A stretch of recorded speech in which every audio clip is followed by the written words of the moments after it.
In the heart of Europe, where autumn fog drifts through pine forests and the air carries the scent of wood smoke, the turning of the year has always felt sacred. Halloween or All Hallows Eve may seem like an American invention, but its roots reach deep into the old soil of Ireland, Scotland, and Bavaria. Long before pumpkins glowed on windowsills, there was Samhain, the ancient Celtic festival that marked the death of summer and the beginning of the dark half of the year.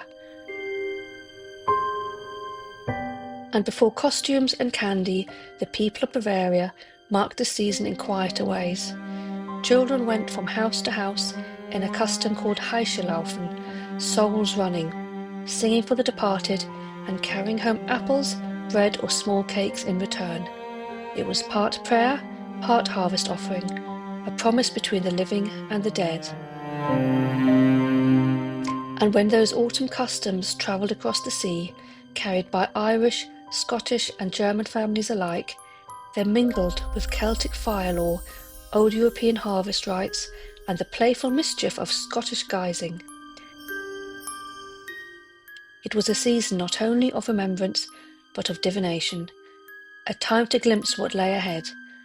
People read omens in apple peel and candle wax, cast nuts into the fire to test the faith of lovers, and watched shadows flicker for signs of the year to come. Out of these woven traditions, fire, folklore and a touch of fate grew the Halloween we celebrate today. Here in Bavaria, the spirit of that season still lingers. The harvest is gathered, the fields grow quiet, and the last warmth of the year gives way to mist and memory. The church would later call this Erntedankfest, translated as Thanksgiving, but the impulse behind it is far older: gratitude, reverence, and a season of ending before winter's sleep. Samhain itself is not just a memory. It remains a living festival for many pagans, witches, and anyone who senses that nature still breathes in rhythm with something ancient. In Irish, Samhain is a word for November. It is the time of transition, when light gives way to darkness, and the boundary between the worlds grow thin. Even today, countless ghost stories and strange occurrences are told around this night. Folklore says the veil between the living and the dead does not merely feel thinner, it truly is. In the old belief, there are two great gateways in the year when the veil opens, Samhain and Beltane, known here as Walpurgisnacht. They stand 6 months apart, perfect opposites on the wheel of the year, one welcoming darkness, the other welcoming light. Both are nights of power, and both remind us that endings and beginnings are bound together. On Samhain night, fires once burned on hilltops to guide the spirits home and to protect the living from whatever wandered in the dark. And still today, people light fires of their own, bonfires, candles, hearths, small flames burning against the lengthening night.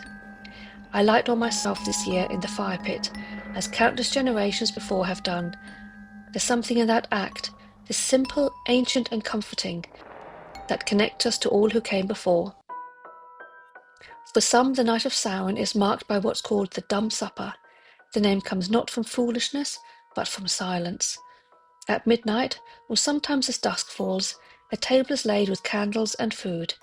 A place is set for the departed, often with their favourite meal. Those who attend eat in complete silence, allowing the spirits to join them unseen. Some cover mirrors so that the dead may pass freely. Others leave a candle burning until dawn to light their way home again. It's a quiet, hauntingly beautiful tradition, a moment to sit between worlds and remember. Here in Bavaria, the Catholic celebration of All Saints and All Souls has inherited much of that same feeling. On the first days of November, graveyards across the region glow with thousands of candles. Families visit their dead, bringing flowers and sweet braided bread, Allerheiligen Striezel. The hillsides look as though the stars themselves have fallen to earth. It is said to be Christian, yet it carries the same pulse as the old Samhain fires. Honour the dead, welcome the dark, and keep the flame alive. Of course, this time of year also recalls the darker chapters of our history. Bavaria, like much of Germany, was swept up in the witch trials that ravaged Europe between the 15th and 18th centuries. Tens of thousands were accused, many were executed, most of them women, though not all. They were not usually burnt alive, as legend claims, but strangled or hanged before their bodies were consigned to the flames. Places like Bamberg and Würzburg became infamous for their cruelty, whilst here in Munich and a nearby Oberhaching, where there's a Hexentanzplatz, the witches' dancing place, still whisper of older rites. The same fear once flickered through the community. Most of those accused were innocents, midwives, herbalists, widows, or simply people who lived differently. Their stories linger in the landscape, but that perhaps is a story for another time. The memory of those women and of the old ways they carried lives on in the tales that followed. When the Brothers Grimm gathered their stories in the 19th century, they preserved the shadow of those times. The witch in her forest hut, the wise woman punished for her knowledge, the old crone who heals and curses in equal measure. Through these stories, the old magic survived, hidden in plain sight. And now, centuries later, Halloween has found its way back. In towns and villages across Bavaria, pumpkins glow, children dress as ghosts, and laughter fills the dark.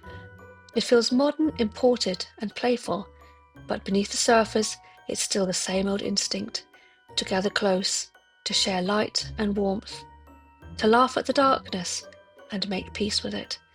Because whether we call it Samhain, All Souls, or Halloween, this is the season of remembrance, a time to light candles not in fear, but in love, to stand between two worlds for a moment, and to know that both are part of the same great cycle.